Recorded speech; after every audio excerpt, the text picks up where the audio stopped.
வணக்கம். ஒரு சத்தான சிறுதானிய பொங்கல் எப்படி பண்ணலாம் அப்படின்றத இந்த வீடியோவில் நம்ம பார்க்க போகிறோம். எந்த சிறுதானியத்தை பயன்படுத்தி இந்த பொங்கல் நான் பண்ணியிருக்கேன், எப்படி இந்த பொங்கல் பண்ணலாம் அப்படின்னு பார்க்கறதுக்கு முன்னாடி நம்ம சேனலுக்கு இன்னும் சப்ஸ்கிரைப் பண்ணலாம், சப்ஸ்கிரைப் பண்ணிக்கோங்க. பக்கத்தில் இருக்கக்கூடிய அந்த நோட்டிஃபிகேஷன் பெல் பட்டனையும் கிளிக் பண்ணிக்கோங்க. சிறுதானியங்கள் பார்த்தோன்னா இந்தியாவை பூர்வீகமாக கொண்டிருக்கக்கூடிய தானியங்கள் தான். அதுலேயும் தமிழகத்தில் நமக்கு வரகு, சாமை, திணை, குதிரைவாலி எல்லா இடங்கள்லையுமே இன்னைக்கு சாதாரணமாக கிடைக்கக்கூடிய ஒரு தானியங்களாகவும் இருக்குது. இந்த சிறுதானியங்கள் பார்த்தோன்னா சின்ன அளவில் இருக்கக்கூடியது, ஆனால் சத்துக்கள் பார்த்தோன்னா ரொம்ப அதிகமாக இருக்கக்கூடியது. இந்த சிறுதானியங்களை பயன்படுத்தி நம்ம அன்றாடம் நம்ம வெள்ளை அரிசியில சாதாரணமாக செய்யக்கூடிய எல்லா உணவுகளையும் நம்ம இதில் செய்யலாம். அந்த மாதிரி நம்ம பொதுவாக வெள்ளை அரிசியில செய்யக்கூடிய வெண்பொங்கல் தான் எப்படி இந்த சிறுதானியத்தை பயன்படுத்தி நம்ம பண்ணலாம் அப்படின்றத இந்த வீடியோவில் நம்ம பார்க்க போகிறோம். பொதுவாக வெள்ளை அரிசியில நம்ம பண்ணக்கூடிய பொங்கலுக்கும் இந்த சிறுதானியத்தில் பண்ணக்கூடிய பொங்கலுக்கும் என்ன வித்தியாசம் அப்படின்னு பார்த்தோம்னா, இதில் சத்துக்கள் அதிகமாக இருக்கு, நல்ல ஒரு சுவையை கொடுக்கக்கூடியது. அது மட்டும் இல்லாமல் நம்ம உடல் ஆரோக்கியத்தை மேம்படுத்தக்கூடிய ஒரு சிறந்த உணவாகவும் இது இருக்கு.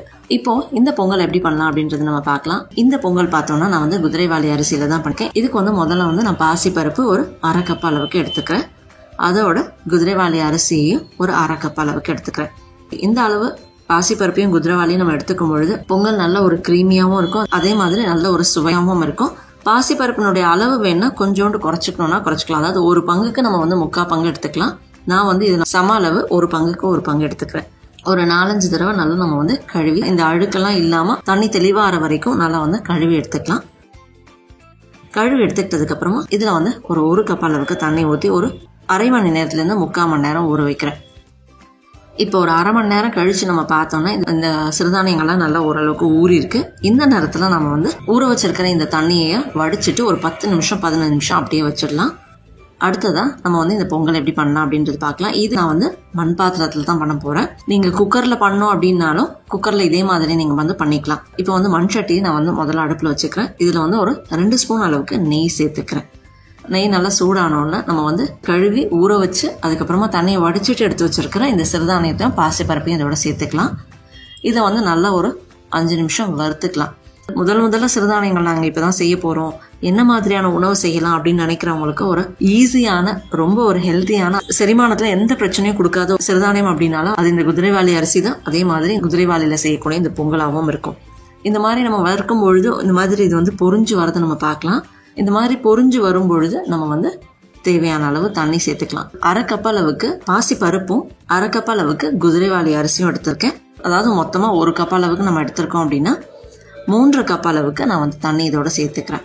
இப்போ நீங்க குக்கர்ல பண்றீங்க அப்படின்னாலும் இதே அளவு தண்ணி இதோட சேர்த்துக்கலாம். தண்ணி சேர்த்ததுக்கு அப்புறம் உப்பு சேர்க்கணும் அப்படின்னா இப்பவே நீங்க கொஞ்சம் சேர்த்துக்கணும்னாலும் சேர்த்துக்கலாம்.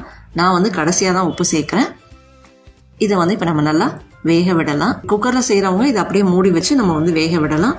நான் இதை இப்படியே வேக விடுறேன். கிட்டத்தட்ட ஒரு 10லேருந்து 15 நிமிஷத்துல இது நல்லா வெந்து நமக்கு இந்த தண்ணியெல்லாம் இஞ்சி நல்லா குழைவா நமக்கு வெந்து தயாராயிருக்கும். இந்த மாதிரி வறுத்துட்டு செய்ய வேண்டாம் அப்படின்னாலும் ஊற வச்ச அரிசி அப்படியே இங்க வேக விடலாம். இந்த மாதிரி கொஞ்சம் வறுத்துட்டு நம்ம செய்யும் பொழுது நல்ல ஒரு மனமாகவும் இருக்கும், சீக்கிரமாகவும் நமக்கு இந்த சிறுதானியங்கள் வெந்து தயாராயிருக்கும். எளிமையா செரிமானம் ஆறதுக்கும் இது உதவும். இந்த குதிரைவாலி அரிசி பார்த்தோம்னா ஹிருதயம் சார்ந்த பிரச்சனைகளுக்கு சிறந்த ஒரு உணவு. சத்துக்கள் பார்த்தோம்னா அதிகமா இருக்கக்கூடிய ஒரு தானியம். அதாவது புரதச்சத்து, நார்ச்சத்து, இரும்பு சத்துன்னு எல்லா சத்துக்களுமே அதிகமா இருக்கு. ரத்த சோகை மாதிரியான பிரச்சனைகளுக்கு ஒரு நல்ல தீர்வு கொடுக்கும். சரும பளபளப்பு கொடுக்கறதுக்கும் முடி உதிர்வை தடுக்கிறதுக்கும் நல்ல ஒரு உணவாகவும் இது இருக்கும். ஆன்டி ஆக்சிடென்ட் சத்துக்கள் அதிகமா இருக்கு. நீரிழிவு, உடல் பருமன் மாதிரியான பிரச்சனைகள் இருக்கிறவங்களுக்கு அற்புதமான ஒரு உணவு. வெள்ளை அரிசியில செய்யக்கூடிய இந்த வெண்பொங்கலுக்கு சிறந்த மாற்று உணவுன்னு சொல்லலாம். சில நேரங்கள்ல பார்த்தோம்னா வீட்டுல யாருக்கா ஒருத்தருக்கு உடல் பருமன் இருக்கும், இல்லைன்னா நீரிழிவு இருக்கும். குழந்தைகளுக்கு இந்த உணவை செஞ்சு கொடுக்கலாமா அப்படின்னு யோசிப்போம். இல்லைன்னா அது நல்லா இருக்குமா, ஒருத்தருக்காக இந்த உணவை செய்யணுமா அப்படின்னு சில பேர் யோசிப்பாங்க. இந்த பொங்கலை நீங்க ஒரு தடவை செஞ்சு சாப்பிட்டு பார்த்துட்டீங்க அப்படின்னா அதுக்கப்புறம் பொங்கல் அப்படின்னாலே வெள்ளை அரிசி பக்கமே போக மாட்டோம். இந்த சிறுதானிய பொங்கல் தான் சாப்பிடுவோம். அந்த அளவுக்கு நல்ல ஒரு சுவையை கொடுக்கக்கூடிய. நடுவில் ஒரு 2-3 தடவை தேவைப்பட்டுச்சுன்னா கிளறி விட்டுக்கலாம். இப்ப பார்த்தோம்னா தண்ணி நல்லா இஞ்சிடுச்சு. தண்ணி ஓரளவுக்கு நல்லா இஞ்சினதுக்கு அப்புறமா இந்த பதத்துல இருக்கும் பொழுது நம்ம அடுப்பு அணைச்சிடலாம். ஏன்னா இன்னும் கொஞ்சம் நம்ம வேக விட்டோம் அப்படின்னா சாப்பிடும் பொழுது ரொம்ப கெட்டியாயிடும். அதனால கொஞ்சம் தளர்வா இருக்கும் பொழுது நம்ம அடுப்பு அணைச்சிட்டு எடுத்து வச்சுக்கலாம். இப்ப இதுக்கு தாளிக்கலாம். நான் ஒரு 2 ஸ்பூன் அளவுக்கு நெய் சேர்த்துக்கிறேன். ஏற்கனவே நம்ம சிறுதானியத்தையும் பாசிப்பருப்பும் வறுக்கும் பொழுது கொஞ்சம் நெய் சேர்த்திருக்கோம். இதுக்கு மேல உங்களுக்கு எவ்வளவு நெய் தேவையோ அந்த அளவுக்கு நீங்க சேர்த்துக்கலாம். அதோட மிளகு சேர்த்துக்கிறேன். அடுத்ததான் கொஞ்சம் ஜீரகம் சேர்த்துக்கிறேன்.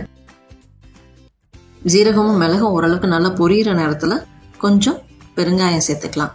அடுத்ததா இதோட கொஞ்சம் இடிச்சு எடுத்துருக்கேன் இஞ்சி, கருவேப்பிலை, ஒரு பச்சை மிளகாய் சேர்த்துக்கிறேன். இது வந்து நல்ல ஒரு நறுமணத்தையும் கொடுக்கும். ஒரு நிமிஷம் வதக்கிக்கலாம். இதோட கொஞ்சம் வறுத்து எடுத்துருக்கிற முந்திரி பருப்பு சேர்த்துக்கிறேன். முந்திரி பருப்பு வறுத்தது இல்லை அப்படின்னா மிளகு சீரகம் சேர்த்த உடனே முந்திரியையும் கொஞ்சம் சேர்த்துட்டு நெய்ல வறுத்துக்கலாம். இப்ப இது எல்லாத்தையும் தயாரிச்சு எடுத்து வச்சிருக்கிற பொங்கல்ல சேர்த்துக்கலாம். இந்த பொங்கல் பார்த்தோம்னா ஒரு ஆள் சாப்பிடக்கூடிய அளவு இது. இதை நல்லா நம்ம கலந்து விடலாம். இதோட தேவையான அளவு உப்பு சேர்த்துக்கலாம். இப்ப நீங்க முதல்ல கொஞ்சம் உப்பு சேர்த்திருக்கீங்க அப்படின்னா இப்ப வந்து பார்த்துட்டு எவ்வளவு தேவையோ அதுக்கேற்ற மாதிரி சேர்த்துக்கோங்க. அவ்வளவுதான். நல்ல ஒரு சுவையான, சத்தான, ஆரோக்கியமான ஒரு சிறுதானிய பொங்கல் தயாராயிடுச்சு. இதே மாதிரி வரகு, சாமை, திணையிலையும் பொங்கல் செஞ்சுக்கலாம். மற்ற சிறுதானியங்களை விட குதிரைவாளிலையும் சாமையிலையும் வெண்பொங்கல் செஞ்சோம்னா நல்ல ஒரு சுவையா இருக்கும். சாதாரணமா நம்ம சாப்பிடக்கூடிய வெண்பொங்கலை விட நல்ல ஒரு சுவையையும் கொடுக்கும், நல்ல ஆரோக்கியத்தையும் கொடுக்கக்கூடியது இது. இதோட நம்ம சட்னி, சாம்பார்னு எது வேணாலும் சேர்த்து சாப்பிடலாம். இந்த சிறுதானிய பொங்கல் பார்த்தோம்னா காலை உணவுக்கு ஒரு அற்புதமான உணவு. எளிமையா தயாரிக்கக்கூடியதான், நல்ல ஒரு சுவையாகவும் இருக்கும். சிறுதானிய பொங்கல் எப்படி பண்ணும், அதனுடைய சத்துக்கள் என்ன, யார் யாரெல்லாம் சாப்பிடலாம் அப்படின்னு நிறைய விஷயங்களை பார்த்தோம். கண்டிப்பா ட்ரை பண்ணி பாருங்க. இந்த வீடியோ பயனுள்ளதா இருந்ததுன்னா லைக் பண்ணுங்க, மற்றவங்களுக்கு ஷேர் பண்ணுங்க. நம்ம சேனலுக்கு சப்ஸ்கிரைப் பண்ணிக்கோங்க. பக்கத்தில் இருக்கக்கூடிய நோட்டிபிகேஷன் பெல் பட்டனையும் கிளிக் பண்ணிக்கோங்க. என் ஆரோக்கியம், என் குடும்பத்தின் ஆரோக்கியம், என் சமூகத்தின் ஆரோக்கியத்திற்கான பயணம் இது. கைகோர்ப்போம், ஆரோக்கியத்திற்கு விதையாவோம். நன்றி.